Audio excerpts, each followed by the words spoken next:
પ્રાથમિક આરોગ્ય કેન્દ્ર વરદરી, ઓથવડ અને ગુથલી પીએસસીની મુલાકાત આગામી સમયમાં આવતા પલ્સ પોલિયો પ્રોગ્રામના માઇક્રો પ્લાનિંગ અને તૈયારીના ભાગરૂપે કરવાનું આયોજન કર્યું હતું.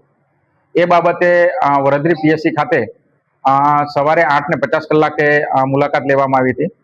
આ મુલાકાત દરમિયાન ત્યાં 10 થી વધુ જેટલા દર્દીઓ હાજર હતા.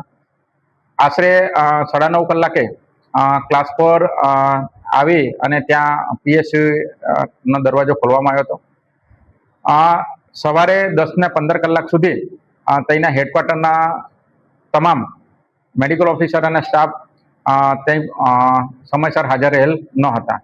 ત્યારબાદ પીએસસી ઓથવડની મુલાકાત લેવામાં આવી હતી. પીએસસી ઓથવડમાં તમામ અધિકારી અને કર્મચારી હાજર હતા. જોડે આશા વર્કરો બેન પણ ત્યાં હાજર હતા અને પલ્સ પોલિયોની તૈયારી કરી રહ્યા હતા. અને ગુથલી પીએસસીની મુલાકાત લેતા ત્યાં હેડક્વાર્ટરના સ્ટાફ હાજર હતા, પરંતુ ત્યાંના તબીબી અધિકારી જેઓ કોઈપણ પ્રકારની પૂર્વ મંજૂરી વગર 10:56 ગેરહાજર જોવા મળેલ હતા. તમામને સરકારશ્રીના નિયમ અનુસાર કયા પ્રકારની ગેરહાજર રહેલ છો તેની કારણદર્શક નોટિસ આપવામાં આવી છે અને નોટિસ દિન 1ની અંદર ખુલાસો માંગવામાં આવે છે. અને એ બાબતે જો ખુલાસો આવ્યા પછી સરકારશ્રીના નિયમ અનુસાર તેઓની સામે શિક્ષાત્મક પગલાં ભરવામાં આવશે.